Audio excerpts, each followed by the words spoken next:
Es una verdad incuestionable que la pobreza que enfrentan muchas personas en España y en muchas otras partes del mundo no es fruto de la casualidad ni de una serie de eventos desafortunados, sino que tiene una causa directa: las políticas y decisiones de aquellos que nos gobiernan. A lo largo de la historia, hemos sido testigos de cómo los ricos y poderosos han creado un sistema económico y social que les beneficia a ellos exclusivamente, mientras que los más desfavorecidos, aquellos que luchan a diario por sobrevivir, se ven obligados a cargar con las consecuencias de un sistema que claramente está diseñado para mantener la desigualdad. Este fenómeno no es exclusivo de una región ni de un país. Se trata de un problema global que afecta a miles de millones de personas en todo el mundo. Pero hay algo aún más insidioso en todo esto: el hecho de que aquellos que ostentan el poder, en lugar de utilizarlo para generar un cambio real, prefieren perpetuar el sistema tal como está, asegurándose de que los más vulnerables sigan siendo los más afectados.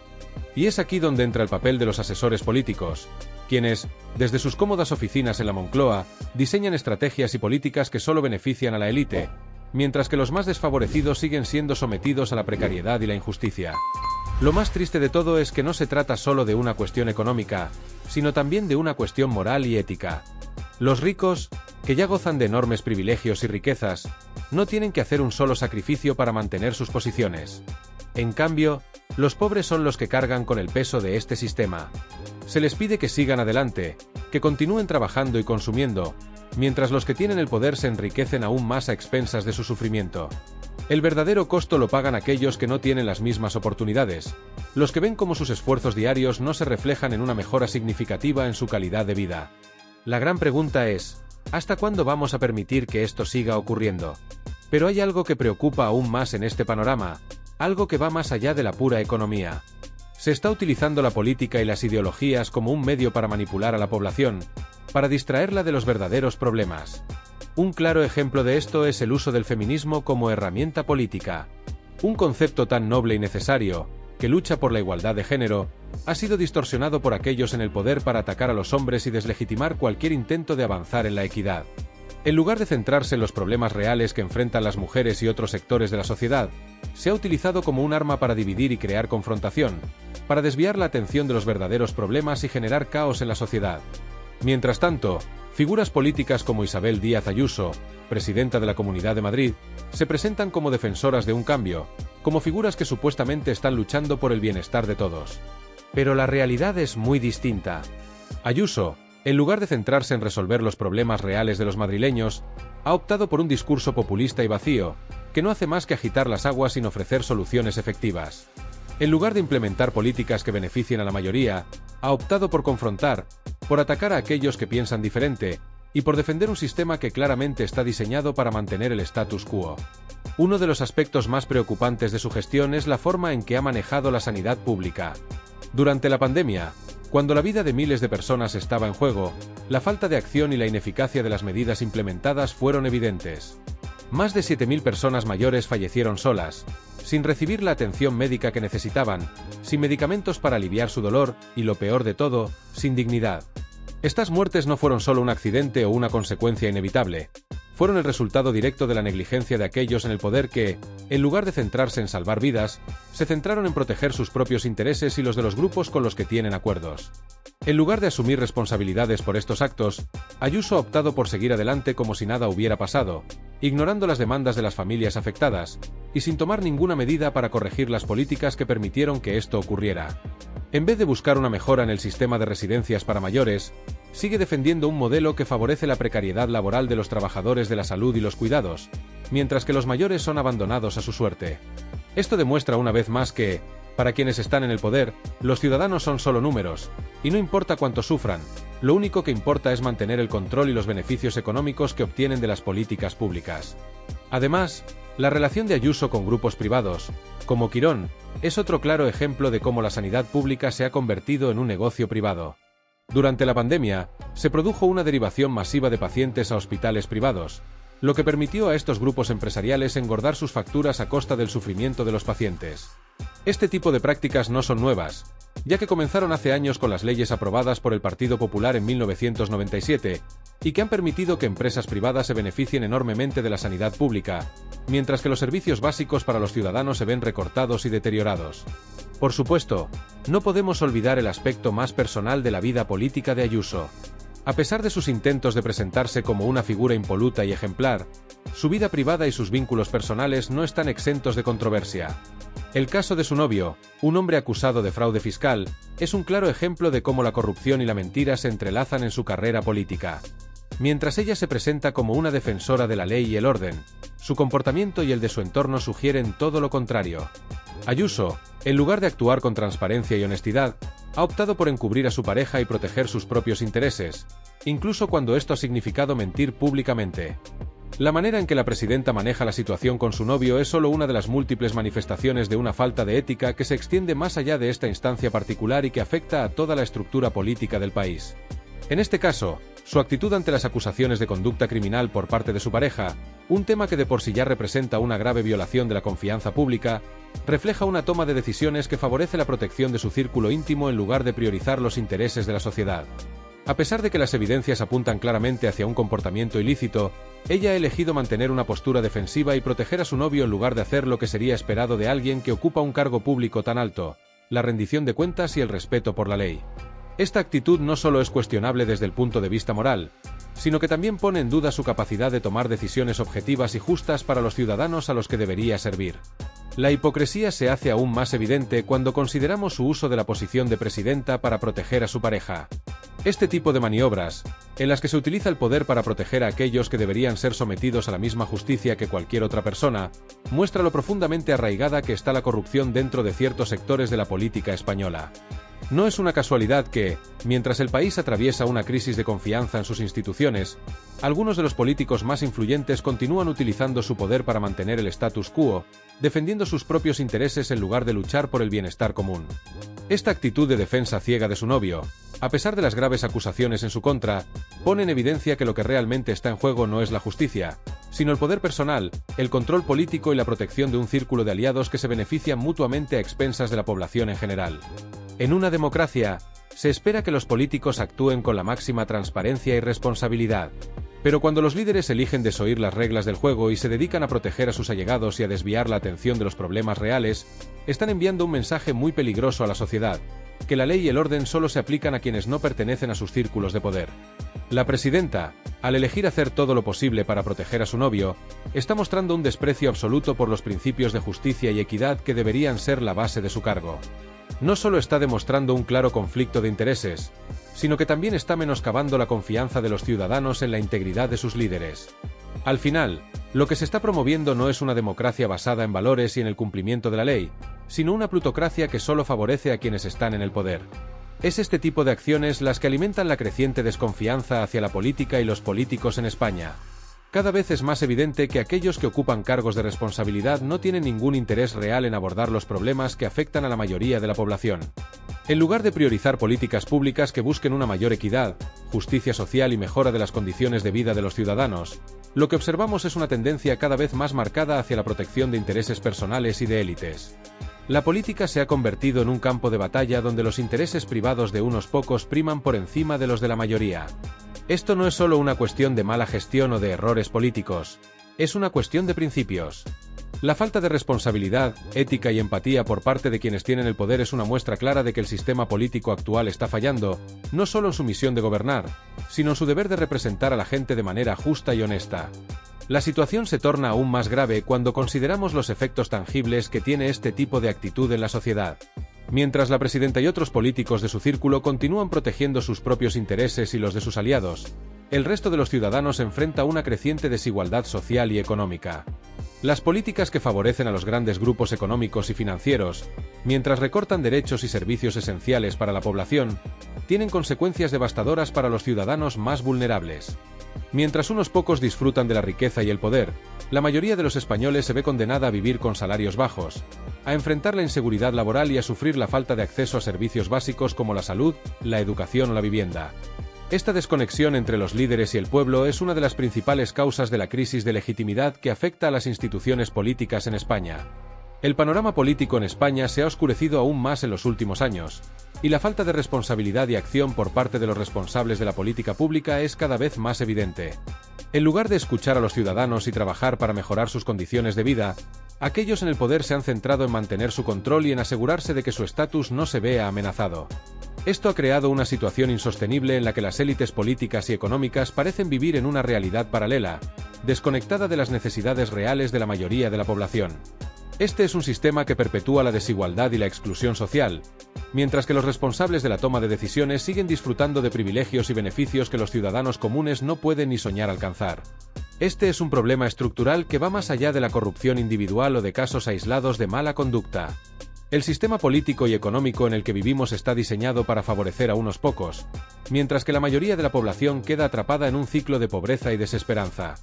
La falta de acción efectiva ante los problemas sociales y económicos es un reflejo de cómo aquellos que tienen el poder no tienen ningún interés real en cambiar las cosas. No se trata de simples diferencias ideológicas. Se trata de una lucha entre los intereses de la gente común y los de una élite que ha secuestrado el sistema para su propio beneficio. Lo que está en juego no es solo el bienestar económico de los ciudadanos, sino el futuro mismo de nuestra sociedad. Si seguimos permitiendo que aquellos en el poder se protejan a sí mismos y a sus intereses, sin rendir cuentas por sus acciones, el futuro de nuestras generaciones estará condenado. Estamos hablando de la posibilidad de un futuro marcado por la desigualdad, la injusticia y la falta de oportunidades para aquellos que más lo necesitan. Si no somos capaces de exigir un cambio profundo y radical, corremos el riesgo de seguir perpetuando un sistema que solo beneficia a unos pocos y deja a la gran mayoría luchando por sobrevivir.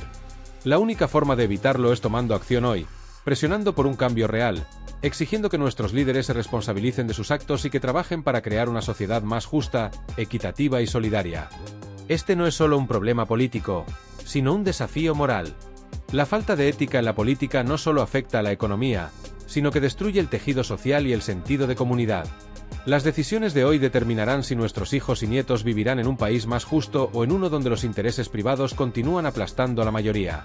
Si no actuamos ahora, el costo de la inacción será incalculable, y las consecuencias se sentirán durante generaciones. Es hora de que nos demos cuenta de que el sistema actual necesita un cambio radical, un cambio que coloque a las personas y sus necesidades por encima de los intereses de los grandes grupos económicos y políticos. El discurso que algunos sectores de la política española intentan promover, especialmente aquellos alineados con la izquierda, parece basarse en una falacia fundamental. Nos dicen que la pobreza y la decadencia social son el resultado directo de la prosperidad de otros, creando la ilusión de que, si los barrios no están sumidos en el abandono y la desesperanza, si las personas no se sienten completamente desmotivadas y carentes de esperanza, la situación no tiene remedio. Este tipo de retórica no solo es peligrosa, sino que está lejos de ser constructiva para una sociedad que necesita soluciones reales. Para algunos, es preferible que las comunidades vivan atrapadas en la miseria, sin recursos ni motivación para salir adelante, porque de este modo pueden alimentar la narrativa de la lucha de clases, donde los ricos son la causa de todos los males. Sin embargo, hay algo que se debe recordar con claridad: no son los ricos los que están acabando con la clase media ni mucho menos con los más desfavorecidos. De hecho, el sistema fiscal español, lejos de favorecer a los más acaudalados, establece una estructura progresiva que asegura que aquellos con mayores ingresos sean quienes más contribuyan al sistema público.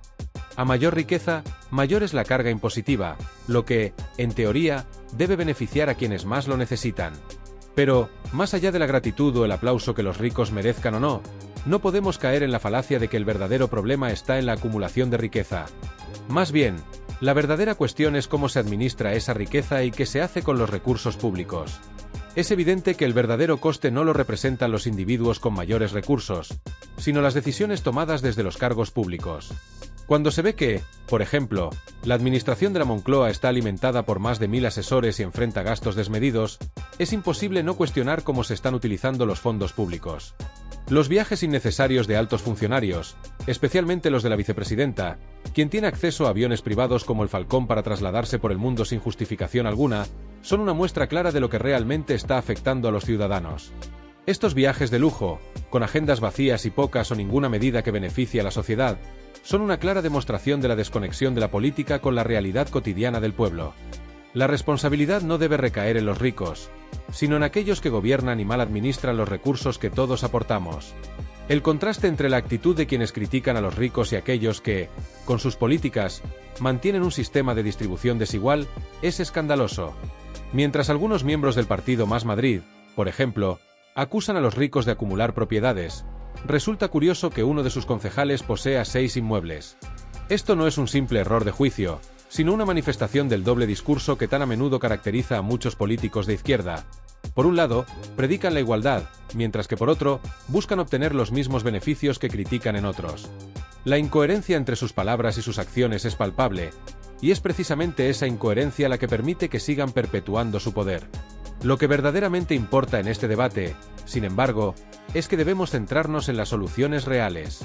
La política de izquierda ha utilizado históricamente la inmigración como un elemento para dividir a la sociedad, creando narrativas de miedo y desconfianza. Acusan a quienes tienen recursos de ser responsables de la pobreza, cuando, de hecho, son los que contribuyen más al sostenimiento de la economía. De manera irónica, mientras algunos defienden a los migrantes que vienen con dinero, al mismo tiempo atacan a los que realmente están invirtiendo en la economía local y generando empleo. Esa actitud, de tratar de estigmatizar a los que tienen éxito y de crear una atmósfera de resentimiento, solo beneficia a unos pocos y perjudica al resto de la sociedad. Además, lo que vemos constantemente en los discursos de algunos políticos de izquierda es un enfoque superficial de los problemas sociales, que se reduce a hablar de la pobreza como una herramienta para generar votos y mantener la visibilidad en los medios. Esta es la pobreza que utilizan como bandera para justificar su lucha política, pero no están dispuestos a ofrecer soluciones efectivas. En lugar de crear programas que promuevan el desarrollo, el empleo y la inclusión, prefieren continuar alimentando un ciclo de dependencia y victimización que, en última instancia, no hace más que perpetuar las desigualdades. Al mismo tiempo, el enfoque hacia la igualdad de género que tanto se ha enfatizado en los últimos años también ha sido manipulado para fines políticos. Hablar de igualdad, como si fuera un concepto uniforme, omite realidades mucho más complejas. La agenda de igualdad que algunos defienden no busca realmente solucionar los problemas que enfrentan muchas mujeres en la sociedad. En lugar de centrarse en las verdaderas cuestiones, como el acceso al empleo, la protección de las víctimas de violencia sexual o la promoción de políticas que ayuden a las mujeres a prosperar en sus carreras y vidas, prefieren seguir con el discurso maniqueo que divide a hombres y mujeres en categorías rígidas. Esto no solo es un error, sino que impide avanzar hacia una sociedad que valore a las personas por lo que son, independientemente de su género. Y en cuanto a la situación de la mujer, la postura que algunos toman al respecto es, como mínimo, contradictoria. Mientras se habla constantemente de la victimización de la mujer en un contexto social, se hace oídos sordos a las tragedias que realmente deberían preocuparnos. Por ejemplo, el caso de las mujeres violadas y agredidas sexualmente, cuyos agresores se han burlado de ellas debido a un sistema judicial ineficaz, ha pasado casi desapercibido en la agenda política. Las leyes sectarias que han sido modificadas en los últimos años no han hecho más que complicar aún más las cosas para las víctimas, mientras que el gobierno prefiere centrarse en debates superficiales. Lo que realmente falta en toda esta discusión sobre la igualdad de género, sobre los derechos de las mujeres, es un enfoque genuino y coherente que busque verdaderamente la dignificación de las mujeres. Un enfoque que no se limite a instrumentalizar su imagen, su sufrimiento, su dolor o su lucha como una herramienta política que solo sirve para obtener votos, popularidad o para perpetuar un sistema que sigue favoreciendo a unos pocos. Este enfoque no debería basarse en aprovechar la imagen de las mujeres para manipular emociones o ganar adeptos, sino en promover un cambio real y profundo que permita a las mujeres no solo vivir de manera más libre, sino también con una vida más digna, plena y libre de violencia. Sin embargo, ese cambio real, ese deseo de transformación genuina, parece estar ausente en muchos de los discursos que se promueven actualmente desde ciertos sectores de la política y la sociedad, que prefieren quedarse en la superficie de los problemas. Se conforman con emitir declaraciones vacías, discursos que, si bien suenan bien en el papel o en las redes sociales, no se traducen en acciones concretas que ayuden a resolver los problemas reales de las mujeres. De esta forma, las políticas públicas y las campañas que se presentan como soluciones a estos problemas, en lugar de abordar los problemas estructurales y las causas profundas de la desigualdad de género, parecen reducirse a pequeños parches que no logran realmente transformar las vidas de las mujeres. Esto, lamentablemente, no es una coincidencia. En muchos casos, parece que los intereses de aquellos que promueven estos discursos vacíos no son realmente los de las mujeres ni de la igualdad, sino los de mantener el statu quo y fortalecer su poder político o social. Es más fácil hacer promesas y crear discursos llamativos que enfrentar la dura realidad que implica crear políticas públicas efectivas, que aborden la raíz del problema, como la erradicación de la violencia de género, la brecha salarial, la falta de oportunidades laborales y educativas para las mujeres, y las múltiples formas de discriminación que siguen siendo una constante en la vida de millones de mujeres alrededor del mundo. Pero para que esas soluciones realmente se implementen, es necesario un compromiso genuino, una voluntad política real de transformar las estructuras de poder que perpetúan la desigualdad. Sin esa voluntad, los esfuerzos por lograr una verdadera igualdad no solo se quedarán en un plano superficial, sino que se desvirtuarán y quedarán condenados al fracaso. En este sentido, la dignificación de las mujeres no puede seguir siendo una excusa para intereses políticos que buscan ganar terreno a costa de las verdaderas necesidades de las mujeres. Por lo tanto, debemos ser conscientes de que la igualdad de género no debe ser utilizada como una bandera política para dividir, sino como un principio fundamental que debe asegurar que todas las personas, independientemente de su género, raza, orientación sexual, religión, origen social u otras características personales, tengan las mismas oportunidades de desarrollarse, de vivir una vida plena y de acceder a todos los recursos que la sociedad ofrece. No se trata de imponer una visión única, ni de forzar a las personas a renunciar a sus diferencias, sino de garantizar que esas diferencias no sean utilizadas como excusa para limitar o restringir las oportunidades de unos u otros. La verdadera igualdad es aquella que va más allá de la simple igualdad en el acceso a recursos o servicios. La verdadera igualdad debe basarse en la creación de una sociedad en la que no solo las mujeres, sino todos los grupos históricamente marginados, puedan desarrollarse en un ambiente libre de discriminación. La igualdad no significa que todos debamos ser iguales en todo, ni que se deban borrar nuestras diferencias o particularidades, porque eso sería irreal, injusto y también innecesario. Lo que necesitamos no es la homogeneización de todos los aspectos de nuestras vidas, sino la garantía de que todas las personas, independientemente de sus diferencias, tengan las mismas oportunidades para alcanzar sus metas y objetivos. La igualdad no debe ser vista como una amenaza ni como un desafío a la individualidad de cada uno, sino como la posibilidad de que cada persona pueda ser quien es sin miedo a ser rechazada o discriminada por sus creencias, su origen o su orientación. Una sociedad verdaderamente igualitaria se construye sobre la base de leyes que protejan a todos sus miembros, sin distinción alguna. La igualdad ante la ley debe ser la piedra angular de cualquier sociedad democrática y justa. En una sociedad democrática, todas las personas deben ser tratadas con el mismo respeto y tener los mismos derechos, sin importar quiénes sean, de dónde vengan o qué tan poderosa sea su posición en la sociedad. La igualdad ante la ley debe garantizar que todas las personas tengan las mismas oportunidades, no solo en cuanto a acceso a la justicia, sino también en el acceso a empleos, educación, vivienda y salud. Este principio debe estar presente en todas las esferas de la sociedad, desde las instituciones gubernamentales hasta las empresas privadas y las comunidades locales. Si en algún momento alguna persona es tratada de manera diferente ante la ley por su género, su raza, su orientación sexual o cualquier otra razón no vinculada a sus méritos o su comportamiento, entonces ese sistema está fallando y no está cumpliendo con su promesa de justicia y equidad.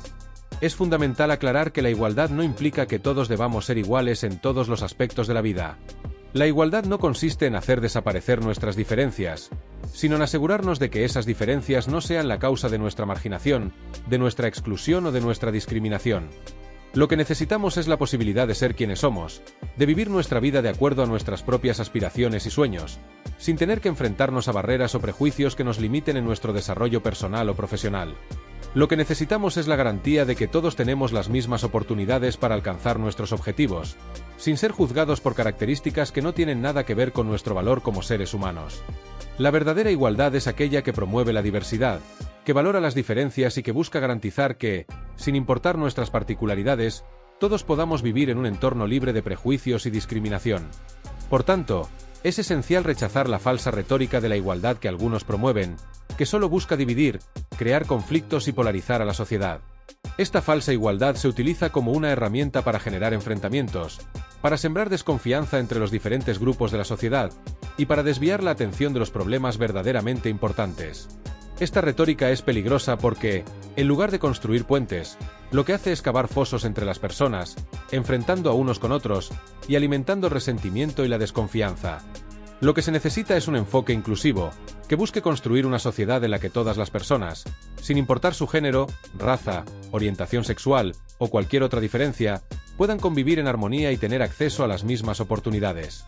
Es esencial que todos comprendamos que la verdadera igualdad no se trata de hacer a todos iguales, sino de garantizar que todos tengamos las mismas oportunidades para desarrollarnos y prosperar en igualdad de condiciones. En lugar de caer en las trampas ideológicas que nos dividen, debemos trabajar por una sociedad donde las leyes realmente protejan a todos por igual. Donde las mujeres, los hombres y todos los seres humanos sean tratados con respeto y dignidad, y donde la prosperidad no sea vista como una amenaza, sino como una oportunidad para el crecimiento personal y colectivo. En este contexto, la prosperidad no debe ser vista como un pecado ni como algo que se deba rechazar, sino como un reflejo de las capacidades y el trabajo duro de las personas. Aquellos que alcanzan el éxito no deben ser criticados ni atacados, sino celebrados, porque su éxito puede ser una fuente de inspiración para los demás. Al final, una sociedad próspera y justa es aquella en la que todos tienen la oportunidad de prosperar, sin ser vistos como competidores o rivales, sino como compañeros que comparten un mismo objetivo: vivir en libertad y alcanzar el máximo potencial de lo que podemos ser como individuos y como sociedad. Finalmente, la lucha debe ser por la verdadera justicia, esa que no discrimina, esa que no se basa en intereses partidistas ni en la manipulación de las emociones del pueblo. La verdadera justicia es aquella que trata a todas las personas con equidad, que protege a los más vulnerables y que garantiza que todos podamos vivir en libertad. Es una lucha que debe ser inclusiva, que debe buscar la mejora de la vida de todos, sin que nadie quede atrás, sin que nadie sea marginado. La justicia verdadera es aquella que no se conforma con promesas vacías, sino que trabaja día a día para garantizar que todos tengamos la oportunidad de vivir sin miedo, sin odio y con la oportunidad de alcanzar nuestros sueños. Solo cuando logremos alcanzar esta verdadera justicia, podremos decir que hemos construido una sociedad verdaderamente igualitaria y libre.